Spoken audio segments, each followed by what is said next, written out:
Probably the most famous operation of World War II is the invasion of Normandy on D-Day.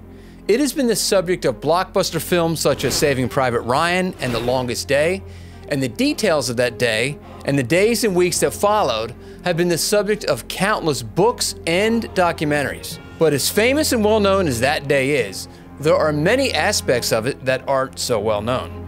Sure, you know the basics, but what you don't know might surprise you. Like the fact that a famous president's son and grandson both served together on the beaches of Normandy. Didn't know that? Stick around for some more interesting facts you might not know about D-Day.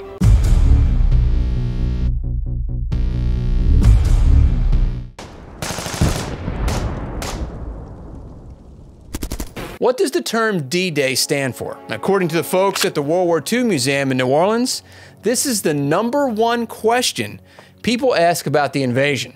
The people want to know. Well, clearly, or they wouldn't be here. Well, we can say for sure that it's not specific to the Normandy invasion. According to the United States Army, the term was first used during World War I in Field Order No. 9 by the 1st Army of the American Expeditionary Forces. From 7 September 1918, it reads, quote, "The 1st Army will attack at H hour on D-Day with the object of forcing the evacuation of St. Mihiel salient." The term D-Day was originally used in a flexible way to refer to the start date of any major military operation or invasion without revealing the actual date for security reasons. It was a way to keep the details of a particular operation secret. So essentially the D might not stand for anything specific, but might simply be a coded way of designating the day. But there are, let's call them, competing explanations for the meaning of D-Day. According to the French, the D stands for disembarkation, while others say it stands for debarkation. But maybe we should look at the definitive source in the matter, and the man who was the supreme Allied commander who oversaw the entire operation, General Dwight D. Eisenhower. Seemed like somebody pretty important. Well, he kinda was. In 1964, somebody wrote to him to ask him what the meaning of the term D-Day was. His executive assistant, Brigadier General Robert Schultz, responded by stating, quote, "Be advised that any amphibious operation has a departed time. Therefore, the shortened term D-Day is used." And according to Paul Dickinson, author of the book War Slang, the D in D-Day most likely stands for disembarkation. He says that since the invasion was an amphibious assault carried out by naval ships, disembarkation makes the most sense. And he might be right. Consider this. In 1940, the United States Army, in anticipation for their involvement in World War II, began to put together a plan. It was codenamed M-Day, with the M standing for mobilization. The plan called for men between the ages of 21 and 35 to begin registering for the draft on October 16, 1940. That day was referred to as R-Day, with the R referring to registration. Now, regardless of what the D in D-Day stands for, it was not a term that was specific to the invasion of Normandy. In fact, there were numerous Allied amphibious landings throughout the war, and all were given the designation D-Day. But given the significance of the Normandy landings, it was certainly the most famous. While the invasion of Normandy is commonly referred to as D-Day, Operation Overlord is the official name given to it by Allied commanders. It kicked off at 6:30 a.m. on June 6, 1944, when Allied paratroopers parachuted into specific zones across northern France. They were followed by ground troops, which landed on 5 beaches codenamed Utah, Omaha, Gold, Juno, and Sword.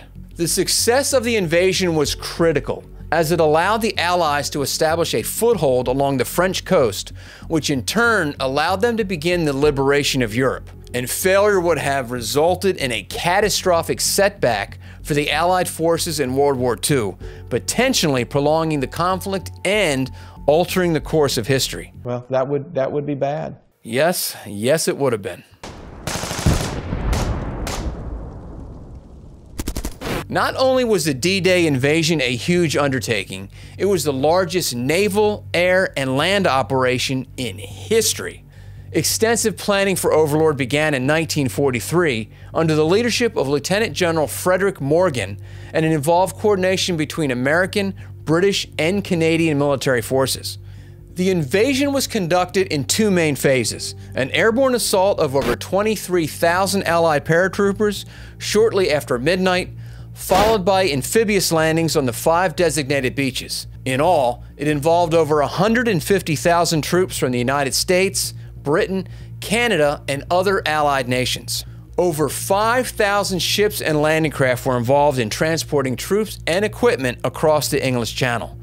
And nearly 11,600 aircraft provided air support with bombing raids and aerial cover during the landings.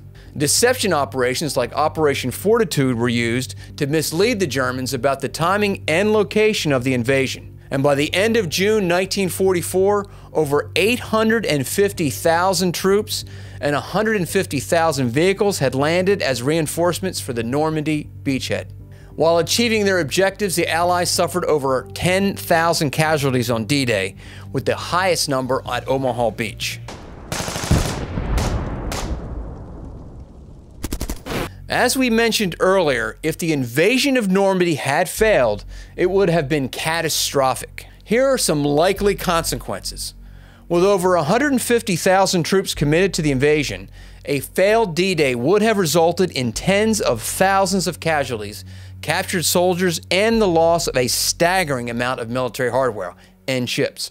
And without a foothold in France, the Allies would have been unable to establish a viable second front against Germany. And this would have allowed Hitler to concentrate his forces against the Soviet advance from the east. And a decisive victory at Normandy would have certainly emboldened the German troops and leadership, potentially stiffening resistance elsewhere. And replacing lost troops and equipment and landing craft would have surely taxed Allied production capabilities, delaying future invasion attempts. This, without a doubt, would have prolonged the war, and with it, the suffering of millions. And with the Western Allies unable to advance from the West, the Soviet Red Army would likely have borne the brunt of defeating Nazi Germany. And this could have emboldened the Soviets to occupy and control most of Europe after the war. And some historians speculate that if conventional invasion attempts had failed, the US may have resorted to using the first atomic bombs against the German cities and military targets to force a surrender, rather than against the Japanese. Now, the invasion of Normandy by the Allies was not just about liberating France. The invasion opened up a second front against the German army, which was of great strategic importance in the quest to defeat them. In December of 1941, the defeat of Germany was deemed the principal objective of the war. And prior to the invasion, the war in Europe looked very different than it did afterwards. And before June 6, 1944, the Allied war against Germany consisted of a massive bombing campaign targeting German transportation and industry in an effort to weaken their defenses. And special Allied units carried out sabotage and gathered intelligence on German coastal defenses. And the French resistance carried out acts of sabotage against German forces, including damaging railways, communications, and fuel supplies vital for the German war efforts, as well as providing intelligence to the Allies. And after June 6, the Germans were faced with not only a continued air campaign, but now hundreds of thousands of ground troops. This relieved pressure on the Soviet forces fighting on the Eastern Front, because now Germany had to split its attention and resources. They were now essentially fighting two wars. The invasion also resulted in severe casualties on German forces, with around 200,000 killed, wounded, or captured by August. It would lead the way to Hitler's failed Ardennes offensive in late 1944, because German forces were so depleted. The inevitable result was the Allied victory by the spring of 1945.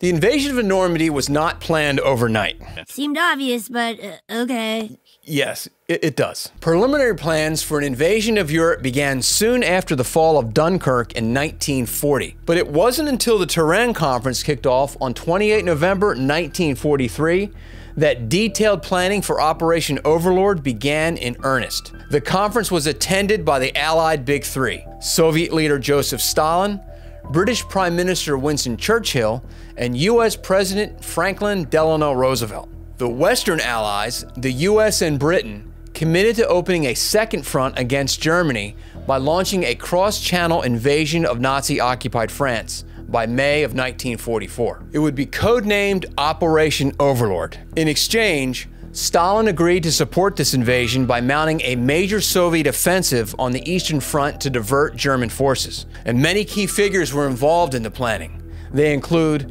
General Dwight D. Eisenhower, who was the Supreme Allied Commander, who oversaw the entire invasion planning and approved the final operational plans. American General Omar Bradley commanded the U.S. forces and helped plan the amphibious landings and beach assaults. British Admiral Sir Bertram Ramsay was the naval commander who coordinated the massive naval forces involved. British Air Chief Marshal Sir Trafford Lee Mallory commanded the Allied forces providing air support. General Walter Bedell Smith was Eisenhower's chief of staff, who oversaw the planning and coordination of Overlord. And additionally, the planning involved input from military staff across multiple nations, as well as intelligence gathering by organizations like the British SOE and the American OSS.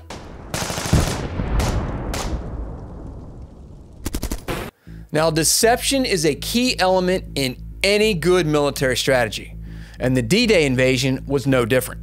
Codenamed Operation Fortitude, its primary objective was to mislead the German High Command about the intended location and timing of the cross-channel invasion. It was divided into two subplans.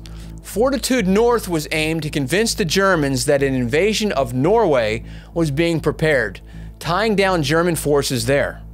A fictitious army group was created based in Scotland and transmitted fake radio traffic to sell the deception. Fortitude South, the more critical part, was designed to make the Germans believe that the main invasion would target the Pas-de-Calais area rather than Normandy. A notional 1st U.S. Army group under Patton was created, with dummy landing craft, tanks, and radio traffic in southeast England. Double agents were used to leak information reinforcing the Calais threat, and the deception was an extraordinary success.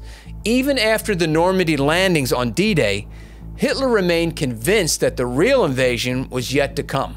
This delayed the movement of German reserves to Normandy, allowing the Allies to establish their beachhead. He is an idiot. In an effort to defend the northern coast of France, the Germans erected a series of coastal fortifications known as the Atlantic Wall. Built between 1942 and 1944 along the western coast of continental Europe and Scandinavia, its primary purpose was to defend against an anticipated Allied invasion of German-occupied territories from the United Kingdom. Construction began in March of 1942 on the orders of Hitler and initially focused on major ports and the Pas-de-Calais area. It stretched along the coasts of Norway, Denmark, the Netherlands, Belgium, and France for a total length of around 1,670 miles, or 2,687 kilometers. The fortifications included concrete bunkers, gun emplacements, artillery batteries, minefields, anti-tank obstacles, and underwater obstacles. Over 500,000 forced laborers, primarily from occupied territories, were used for construction by the Nazi Tat organization. By 1944, around 15,000 fortified positions had been built, though the wall was still incomplete when the D-Day invasion occurred. Field Marshal Erwin Rommel oversaw the strengthening of the wall's defenses in 1944, adding thousands more obstacles and mines to the Normandy beaches. And despite its imposing scale and formidable engineering feat, the overextended and incomplete Atlantic Wall failed to stop the Allied landings on D-Day and the subsequent push into Nazi-occupied Europe. In the opening scenes of Saving Private Ryan, we see Tom Hanks and his men approaching the beaches of Normandy. The boat they are in was officially known as the Landing Craft Vehicle Personnel, or LCVP for short, but it's better known as the Higgins boat. It was designed by Andrew Jackson Higgins, a New Orleans-based boat builder who specialized in shallow water craft for the oil industry. And in the late 1930s, the U.S. military sought a specialized landing craft capable of transporting troops and vehicles from ship to shore during amphibious assaults. Higgins adopted his Eureka boat design, creating a boat with a ramp at the front that could be lowered onto the beaches, allowing easy unloading. The design was a wooden boat 36 feet long with a 10-foot beam capable of carrying 36 soldiers or a jeep and 12 soldiers. It was made out of wood.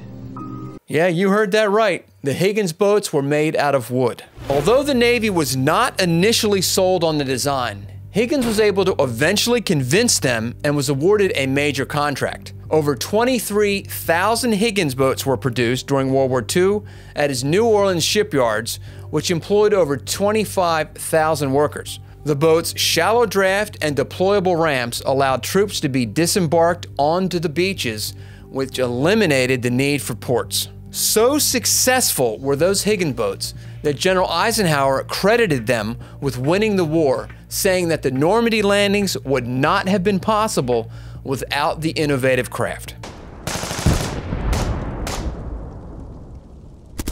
Now, when I say the word Roosevelt in the context of World War II, if you are like most, you will immediately think of American President Franklin Delano Roosevelt. But there was another Roosevelt, and in fact, there were two other Roosevelts who you probably don't know had involvement in the invasion of Normandy. Brigadier General Theodore Roosevelt Jr., the son of former President and Spanish-American War veteran Teddy Roosevelt, was there that day, as was his son, Captain Quentin Roosevelt. General Roosevelt, who had previously led troops in Northern Africa and Sicily, had been assigned to assist with the D-Day invasion. And despite being a general and having long-standing health problems, General Roosevelt, now 56 years of age, requested to land with the first wave on the morning of June 6, 1944. And although the initial request was denied, his petition was eventually accepted. And with a cane in one hand and a pistol in the other, Roosevelt charged up the beach as part of the first wave. And while there, he learned that his unit had drifted a mile off course. And under heavy fire, he modified the original plan and attained objective success. In describing his actions that day, General Omar Bradley stated that Roosevelt had displayed the single most heroic action he had ever seen in combat. Now that's saying something. He would be awarded the Medal of Honor for his actions. And sadly, it was given posthumously because on July 12, 1944, a little over a month after D-Day, he died of a heart attack. And while General Roosevelt was becoming a legend at Normandy, his son, Captain Roosevelt, landed on Omaha Beach, making the two Roosevelts the only father and son to serve together on D-Day. One of the best parts about studying history is discovering things you didn't know. We think there is nothing left to learn, and then you find out that you haven't even scratched the surface. That's how I felt when I discovered the interesting connection between the king of rock and roll, Elvis Presley, and the USS Arizona. You know, the ship that was sunk at Pearl Harbor. To find out what that connection is, click the screen now. And until next time, I'm Dennis Gill for Revealing History.